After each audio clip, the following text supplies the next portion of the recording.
Yes, guys, welcome back to another stream. Happy Sunday and happy game week 15. We've only played 4 games, so this morning's show is going to be a little bit shorter, a little bit snappier than usual. We've only got 4 games to review at this point in the game week. We know every week, 9:30 a.m. on a Sunday morning UK time, I'm here reviewing the games, and usually 7 games, sometimes 8 played at this point. We've got 4. There is still 4 games to go today. There's Monday Night Football. And of course, Liverpool-Everton was postponed. So we've got loads to get through still in these 4 games. Got some juicy bits for you. As I said, it will be a slightly condensed show. We're also going to try and raise a little bit of money for Street Child United today as well, where all donations given on the stream are going to be doubled. But look, first of all, what about you guys? Hello. If you're wondering where I am today, by the way, it's my mum's house. I'm on my laptop. Hopefully the audio quality is good. Hopefully the picture quality is good. I'm streaming through my mobile phone because the Wi-Fi here is rubbish. So yeah, but I couldn't not do a Sunday morning without doing this show. It's genuinely my favorite episode I do my favorite piece of FPL content I do of the entire week is Sunday mornings, without shadow of a doubt. It's why I play FPL. It's looking at the games. It's looking at and talking football, not really FPL. We're going to talk football here, and it's going to help us with our FPL decisions, visual stuff, right? Pass maps, average position maps, tactics.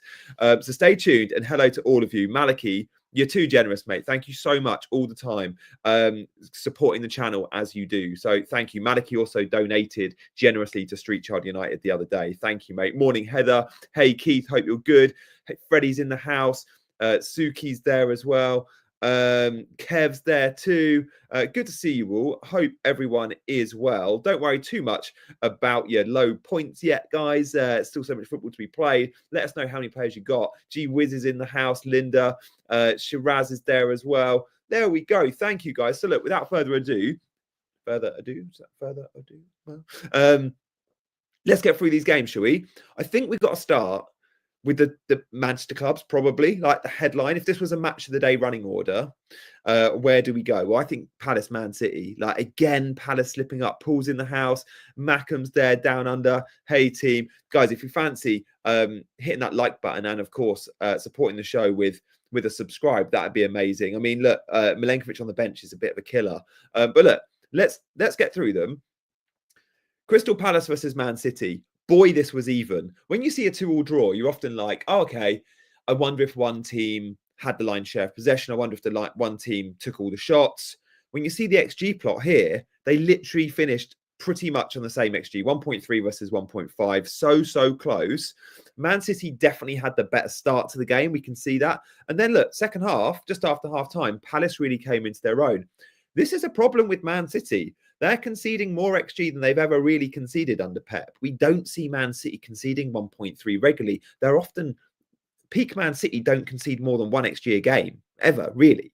So look, fair result.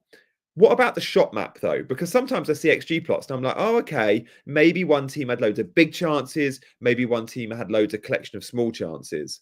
And all the time, I'm like, teams that can produce big chances are teams we like in FPL. Brentford are a prime example. We speak about it every week. We'll see the Brentford big chances every single time. They don't produce many chances they produce are big. Well, Crystal Palace versus Man City, when we look at the shot map here, pretty much identical, right? The bigger the circle, the bigger the chance. 12 shots each, similar amount from distance, slightly more from Palace, fewer longer shots from slightly more longer shots than Palace. And of course, the set piece threat was there from Palace. Like, Man City don't ever produce much from set piece. They don't focus on it. Palace 0.65 from an XG from set pieces. Munoz is great. Don't let 4 yellows put you off, guys. A good pick's a good pick. 1 suspension. We're going to see rotation anyway. It's just when they get rotated. This is called the half space plot map. So when we see a 2-2 draw on the XG map and we see shots very similar level, you think, okay, maybe teams play the same way. Absolutely not. Man City play different football to so many teams, right? And as we can see, look at this. In terms of the half spaces, these are dangerous areas of the football pitch. If you're listening on podcast, it's the edges of the 18-yard box and just outside. A lot of goals and shots are scored from passes in this zone. And the half space plot map shows Crystal Palace had very few passes in these areas. And Man City play all their football there. But they don't produce enough big chances from all that possession there. Peak Man City does. This Man City doesn't. All those passes in the half spaces and still only 1.5 XG. That's not good enough. And Man City need to be more cutthroat and a little bit more direct, in my opinion. Thank you so much, Sigurd Staples, who says, hit the like button, guys. So look, how do they set up? Well, we saw Rico Lewis there, sort of inside left. Mateus Nunes getting the nod. Doku had such a good game in the week. I was like, Doku has to get a start again.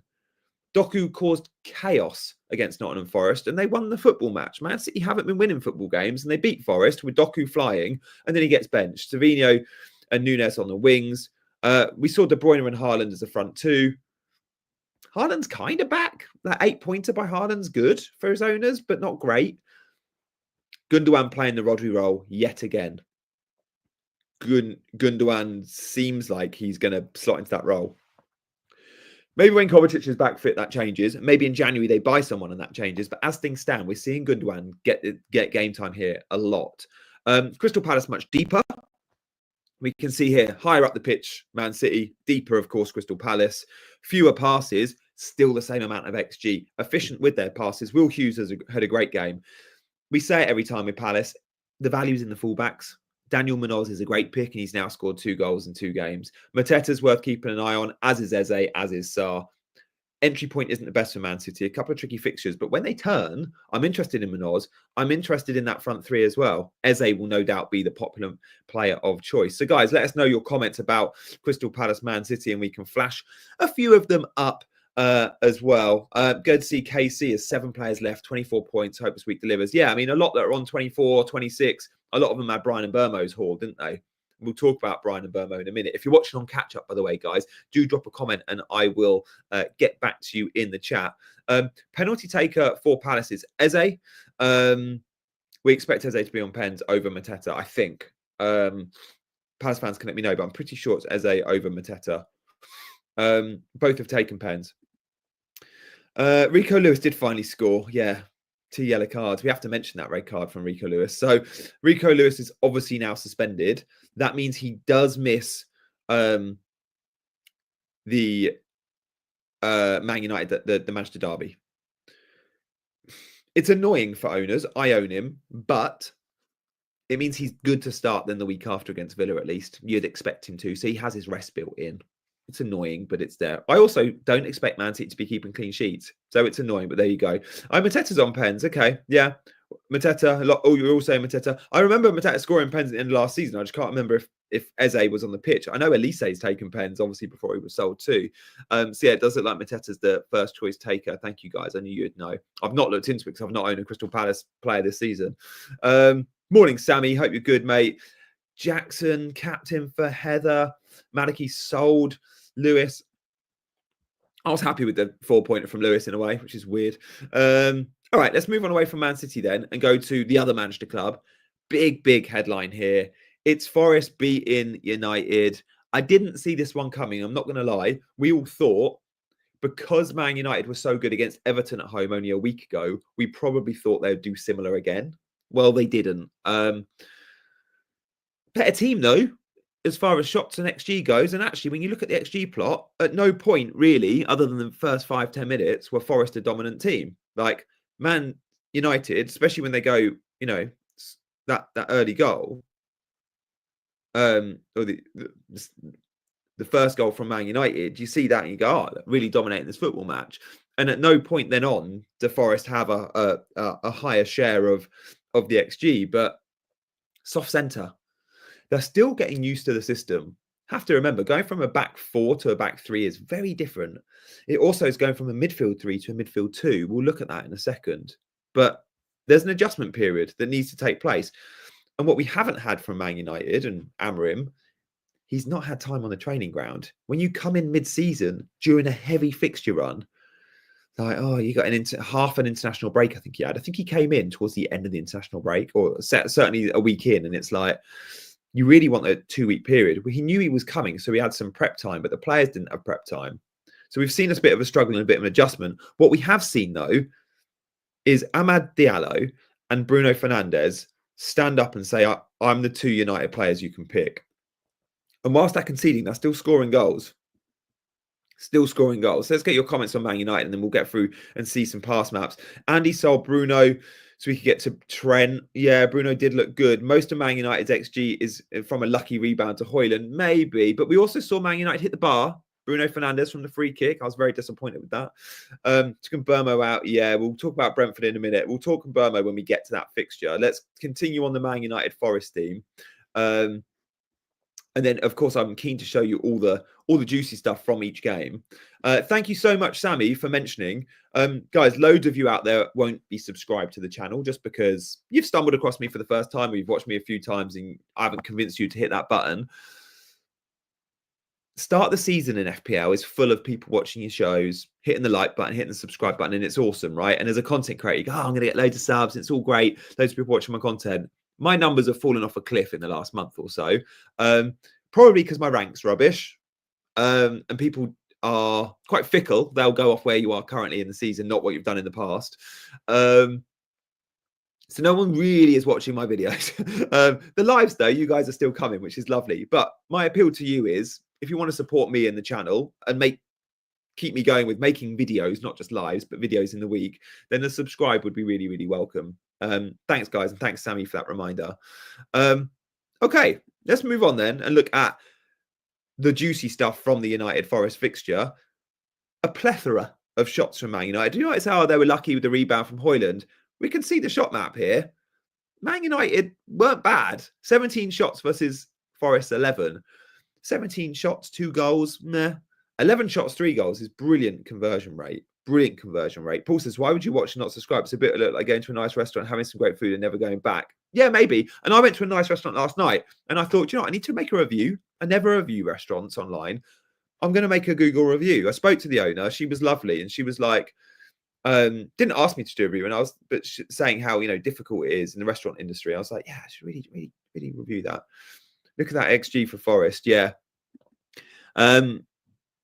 What's really interesting, though, is the shape of the teams.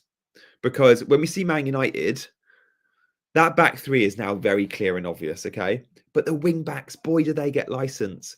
It's either going to be Dalot or Mazraoui on the left. But Diallo on the right is absolutely, for me, where the FPL love should be. Like, look how high Diallo there is.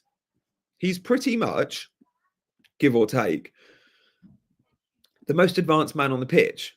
Now, again, yesterday, XG of 0.29, it's fine. XGI 0.36, he gets the assist. But Amad Diallo is always X lively. Now, when you're spending £5.1 million on a midfielder as your 8th attacker, he doesn't need to be getting returns every game. But when we look at his recent starts, he has been. He has been. He has had, in his last 4 starts, a 6 and an 8, an 11 and a 5. 6, 8, 11, 5 points. Amazing value. He's the best 8th attacker in the game. I genuinely think so. Certainly in the price band. Bruno Fernandes played in a front 3. We saw Mainu and Agate in the middle 2. Højlund obviously dropped deeper, but played as the number 9. This is just average position, remember. This isn't always like absolute, this is where they are at all times. Clearly, Bruno wasn't a 9 and Rasmus Højlund was. Højlund dropped deep on the ball a lot. Bruno in advanced positions makes him a hold. If Bruno had played in the Agate or Mainu role again, as he did against Arsenal, I'd be looking to sell him. Very tricky to sell him now. He is producing the goods. And look, he gets bonus points because his underlying is always really good. But if he goes and scores that free kick goal where he hits the bar, we're looking at a big double-digit score for Bruno. That's another 6 points on top of the 9, right? So it's a 15-pointer. He's a really good pick, guys, Bruno. But if you don't want to spend the money, Amad's still an option. Amad's, for me, not really a minute's risk. Like, of course, the new manager has given everyone a chance. But when the chips were down versus Arsenal at half-time, the only game he hasn't started recently, who was the first sub that came on at half-time? Amad.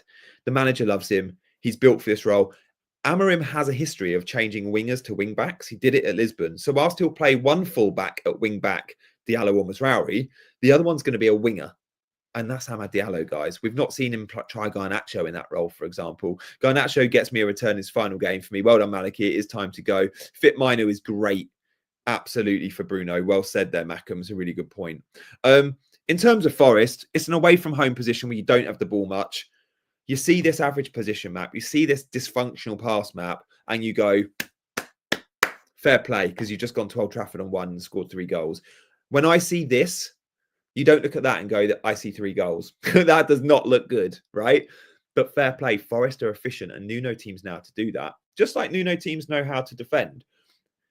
It's why they kept so many clean sheets at the start of the season. The fixtures are tough. When the fixtures turn, get a Forest defender or Matt Sales in your team, guys, because they will keep a ton of cleans. They went to Anfield and won, and they've now gone to Old Trafford and won. So absolutely, genuinely, not just patronising, like Forest, you're good at what you do. And Nuno's very good at what he does. When Nuno Espirito Santo was the manager of Wolves, we all owned a Wolves defender, a wing back at the time, because he played with the back five. But for a reason, they kept clean sheets and there was some attacking threat. Oh, Sean says, don't do yourself short, Gianni. Thanks, mate. Content's really useful and you have charisma that others... Oh, it's kind of you to say, man. But annoyingly, FPL audience, they're fickle. You guys aren't, but the majority watch the people that are doing well because they want to copy their teams, which is ridiculous. Like, play your own game. You shouldn't be copying anyone's team. My content is no more valuable if I'm 2K in the world, 200K or 2 million. My football opinions and my FPL picks don't change. Sometimes you hit and sometimes you miss. When you've been playing FPL for 15 years, you're not always going to have a good season. So it's fine. But unfortunately, your numbers then do that. And you look at all the big YouTubers, they've all had one breakthrough season where they were like top K or top like 500 in the world, watch my channel. And that's when your channel does that. I've only been making content on this channel for just over 18 months. And I hope I have one of those seasons soon, because that will be the growth of the channel, unfortunately. Rubbish, but that's how it goes. But thank you guys, and thank you so much for everyone for supporting, by the way. You like and you subscribe en masse, and I absolutely love that. You know, this is probably a good opportunity for me just to mention Street Child United, because I've got the graphics there at the bottom of the screen. If anyone fancies donating to Street Child United, they're an amazing organisation that do Street Child World Cups. They support street children all over the world. They invite them to wherever the FIFA World Cup is, and they host a World Cup for them. These are kids that live and work on the street, that face abuse, that don't have basic rights like education, that don't have basic rights like a birth certificate. Without a birth certificate, you can't go to school. You can't use healthcare. So these are kids that deserve an opportunity, and they absolutely get one because of Street Child United. Any donation given on this stream today through the QR code on screen or the link in the description will be doubled. If you give $10, Street Child United will get 20. So support them if you fancy. And these are kids that literally live and work on the street. They are effectively very often belonging to shelters, orphanages, or they're homeless. And they deserve an opportunity. And off the back of the Street Child World Cup, because they come and they represent their nation, they return back to their country as heroes and gets all sorts of opportunities. If you want to know more, check out the Street Child United website. But please do consider a donation, guys. Thank you very much. It's a charity I feel really passionate about.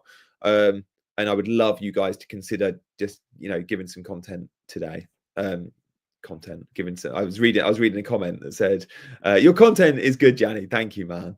So let's get back with the analysis of yesterday's games. We've still got 2 more to get through. We're going to do Villa Southampton next, and then we've got a very, very good Brentford Newcastle game to discuss. So stay tuned for that. 2.9 XG for Villa. This is 0.36. Southampton didn't have a sniff. Villa, for once, kept a clean sheet, and boy, did they deserve to. So look, we're not going to go into this game in detail. All you need to know is, sorry, FPL Freddy, who's a Southampton fan in the chat, Southampton are a non-event at the moment. Usually they offer attacking threat. Look like they're going to score. They didn't look like they were going to score yesterday. 18 shots to 4. Ollie Watkins comes on and should have had a couple. There's a few, like Sammy captain. What I was thinking of Sammy when I was watching the highlights last night. I kept Watkins in my sleeper draft team. I saw he was benched. In sleeper, you can make mid-game week transfers. And I thought, no, if I get 20 minutes of Ollie Watkins against Southampton in an end of the game when Southampton are tired, I'll take it. And it turns out I felt like I was actually, that decision was vindicated by just seeing his chance volume. Like Ollie Watkins yesterday, 32 minutes. And in that time, he clocked an expected goal involvement of 0.86. He's only had a 0.86 XGI this season. He's only bettered that, I think, 3 times. And he played 32 minutes. So, look, unlucky Sammy. Rodgers is now on 4 yellow cards. That's another big headline from the game. Again, fine. He's probably going to miss a game from rotation anyway. You just build that in. He gets a suspension. That's his rotation. Same as when Jackson gets it. Same as when anyone gets it. It doesn't worry me that much. Martin out says Maliki. I don't know. Southampton are going down to the Championship, new manager or not. And if they're in the Championship, what manager might get them back out is probably Russell Martin. Genuinely, I'd be tempted to keep him and then probably sack him if they get up to the Premier League, which sounds harsh, but he's had a chance to Premier League. He didn't do it. But these managers, can get you out the Championship, right? So look, Aston Villa good.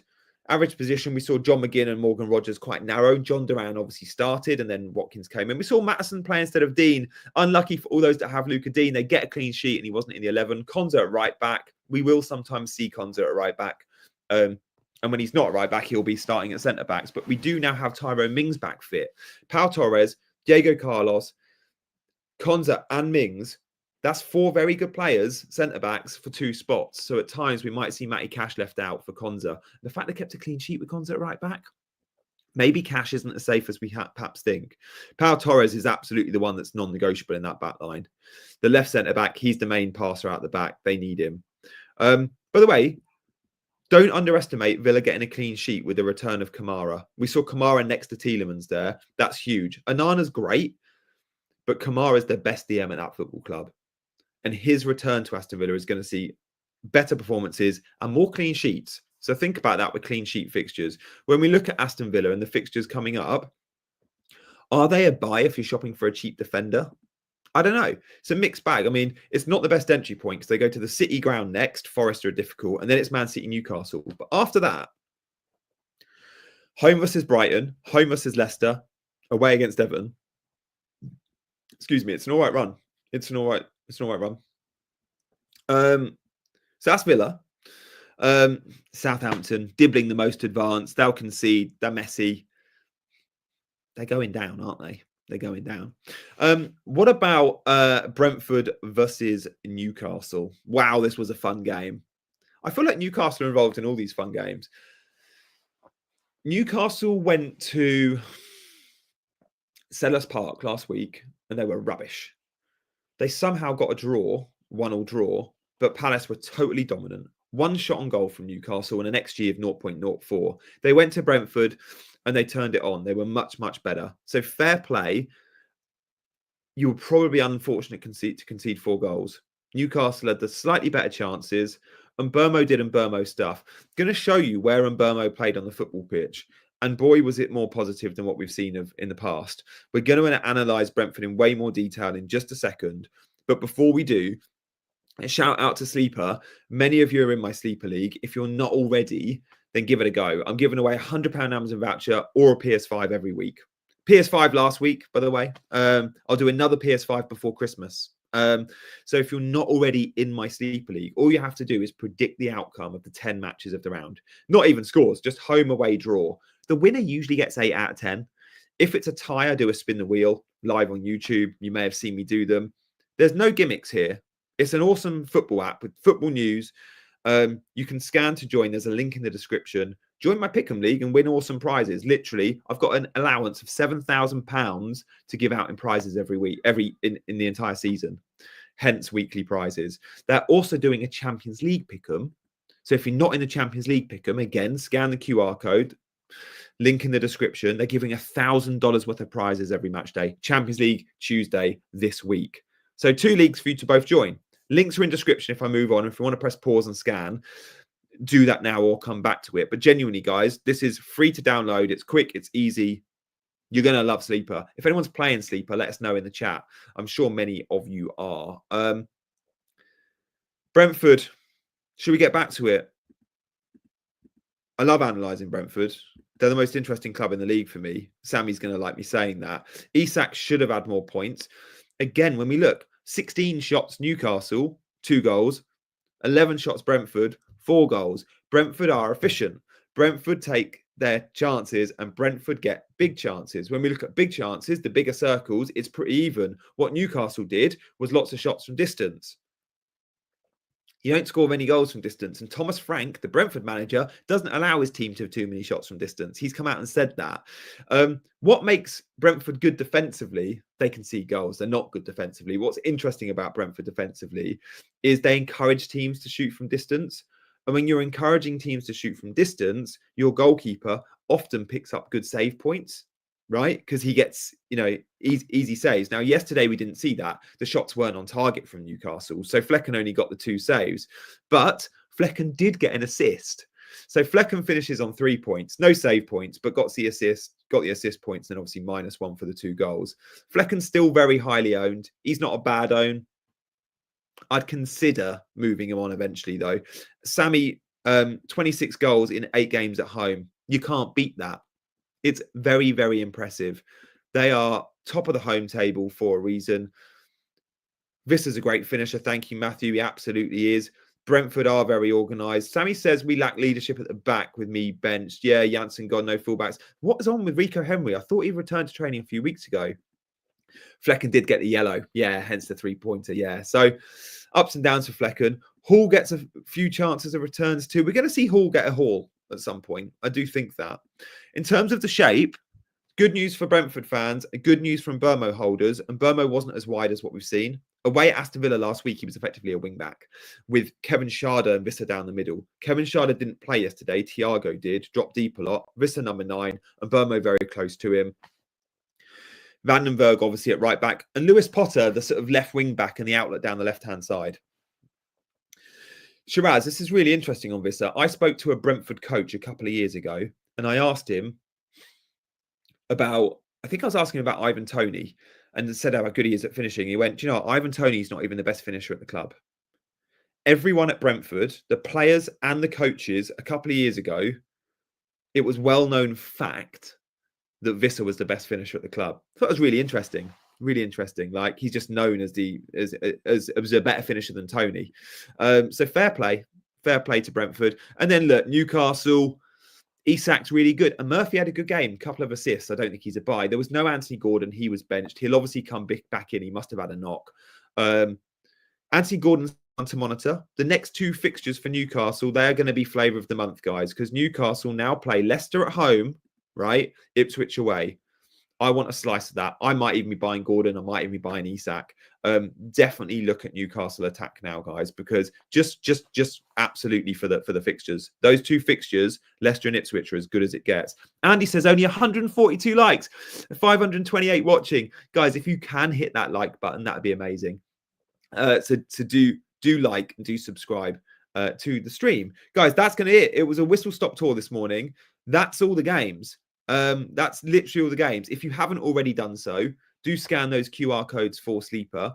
And look, final stage, guys, the main reason, like, more than the likes, more than the subscribes, if 5 of you donate to Street Child United this morning, this Sunday, give a little to some kids that need it, that'd be amazing. Like, I've met these kids that go to the Street Child World Cup. Aya from Palestine, this girl here, I can't tell you the trauma she has faced in her life.